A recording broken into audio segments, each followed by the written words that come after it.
Hi everyone, thanks for joining me here in my kitchen. We start school on Monday, and that means we also start home groups.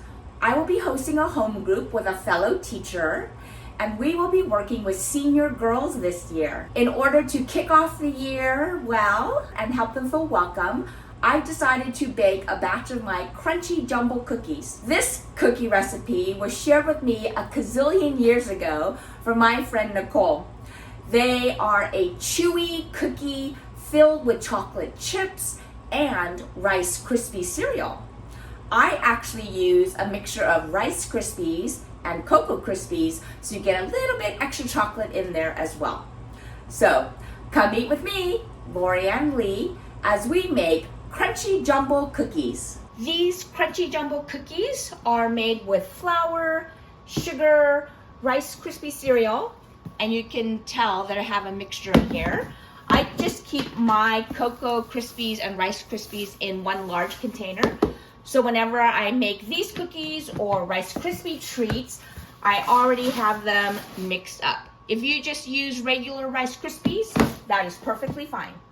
I will also be using some semi-sweet chocolate chips. Sometimes I use dark chocolate. Today I'm going to use semi-sweet. We will be using half a cup of butter, 1 egg, a little bit of vanilla, a pinch of salt, and baking soda. That's it for ingredients. As far as special equipment and toys, nothing too specialized. I will be using a measuring spoon, a measuring cup, a silicone spoon for stirring. I have a spatula, and one of the tools that I use to help me get consistent sized cookies is this Pampered Chef scoop. I use this to scoop out my cookies so that they are all the same size and shape. The one tool that I will say is pretty helpful for this recipe is using a sifter. So this is a sifter. You pour the dry ingredients in here, and then you can see there is an opening, webbed opening on the bottom. And each time you pull the lever, it releases the ingredients from in here, and it helps to have a nice fine mixture. If you do not have a sifter, you could just use something like a fine mesh strainer. That will work as well. And if you don't have any of those, it won't be the end of the world, but what I find for this recipe is using a sifter will really help incorporate the dough. Sifter, I would say, is really the only specialized kitchen toy you will need. Of course, I will be using a couple of baking sheets, and I have a cooling rack to cool my cookies. Nothing too outside of the ordinary if you bake it all at home. These are basic baking pieces of equipment and ingredients I always have in my pantry. For this recipe, I am using the actual measuring cup instead of measuring by weight. This is an old recipe and it was made using volume, not weight. So I have 1 1/4 cups of all-purpose flour. I just added in a half teaspoon of baking soda, and I'm gonna do a pinch of salt. A pinch of salt is approximately 1/8 of a teaspoon. So I have those ingredients in my measuring cup. I'm just gonna pour them into the sifter. And you can see, each time I pull the lever, a super fine mist of dry ingredients falls out. So it's like it's snowing. And this just helps to make sure that there are no clumps and that everything is super fine.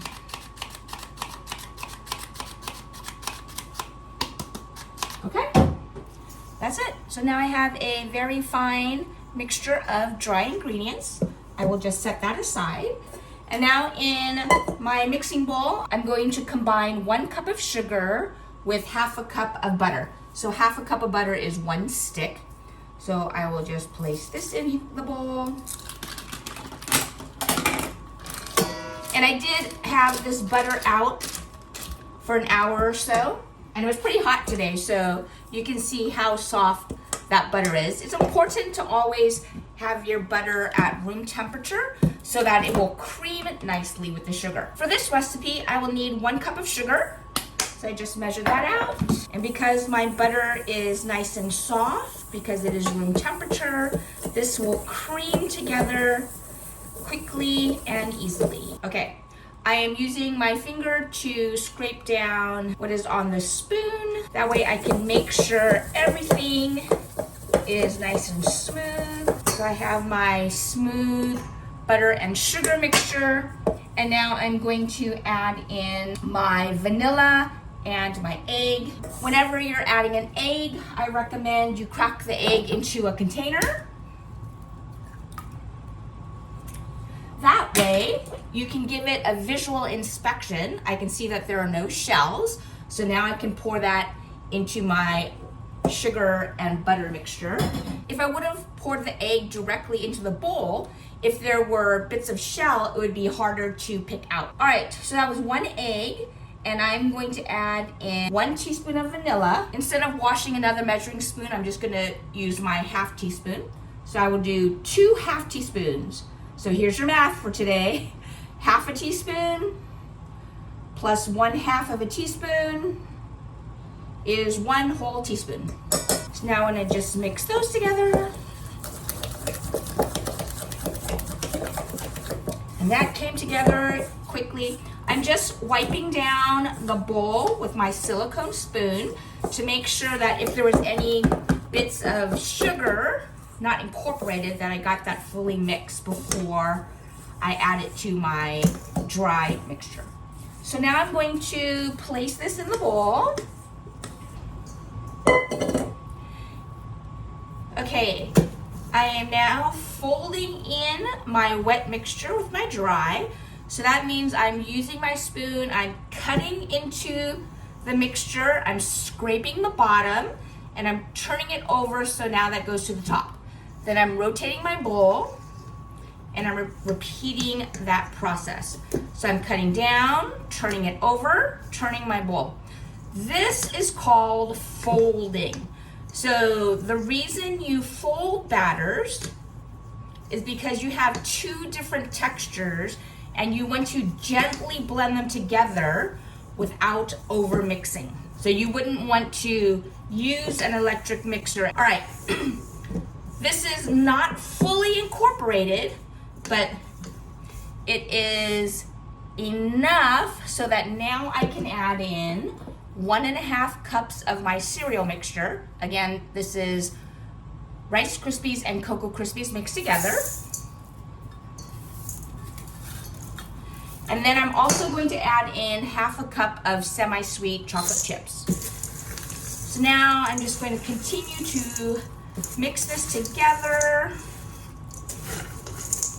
This dough tends to be on the dry side, so I need to mix it without over mixing, but enough so that the rice cereal and the chocolate chips get incorporated into the batter. You can see that those chocolate chips are not all mixed in. So let me scrape down the spoon, and I am just making sure any loose bits I'm pressing into the batter so that they will be incorporated. Okay, that's plenty.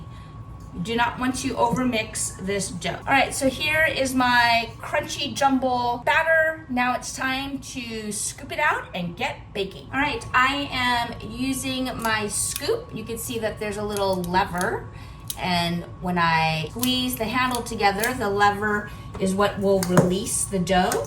So I'm getting a scoop from the bowl, and I'm using my finger just to wipe the outside of the curved part of the scoop so that I can get rid of excess. And then I just place it on my tray, squeeze the lever, and it releases the dough onto the tray.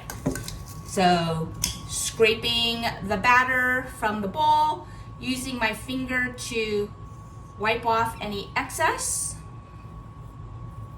squeeze the lever to release the batter, and repeat.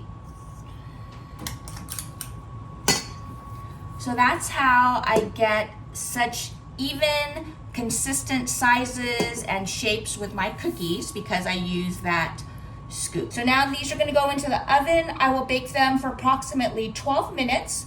My oven has already preheated to 350 degrees. So I'll place this in, and while this batch is baking, I will scoop out cookie dough onto the next tray. All right, I am actually making a second batch. So I wanted to show you what you could use instead of a sifter. So this is just a fine mesh strainer. I use it for all kinds of things. It has little handles. I'm just placing that on the edge of my bowl. And here is 1 1/4 cups of flour, half a teaspoon of baking soda, and a pinch of salt. So if you don't have a sifter, you can just use a fine mesh strainer, and by just using a spoon, tapping it on the side of the fine mesh strainer, you can see it is sifting those dry ingredients together, just like the sifter did. So I can place my fine mesh strainer on the bowl and tap it like this, or I can just hold it and tap it firmly, and then it'll come out fairly quickly. So this is an easy alternative in case you don't have a sifter, but you can still get that finely sifted texture for your dry ingredients. So this is a good way to sift your dry ingredients if you don't have an actual sifter. Okay, this is 12 minutes. They are not quite done, so I'm gonna place them back in. All right, this first batch looks great. Now I'm gonna put in my second pan. So these are going in. So I'm taking this batch out and putting this batch in. All right, here is a Crunchy Jumble. It's a delicate chocolate chip cookie filled with Rice Krispies. Well, in my case, it's a mixture of Rice Krispies and Cocoa Krispies. I love these cookies. They have a light crunch, but they're super chewy.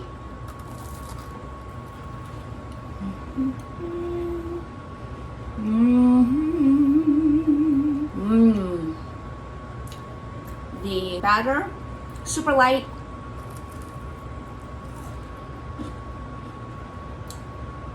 Get the crunch from the rice cereal inside. It has a nice chew to it.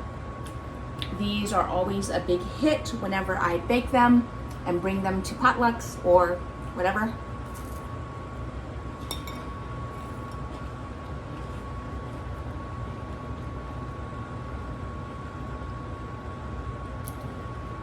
Delicious.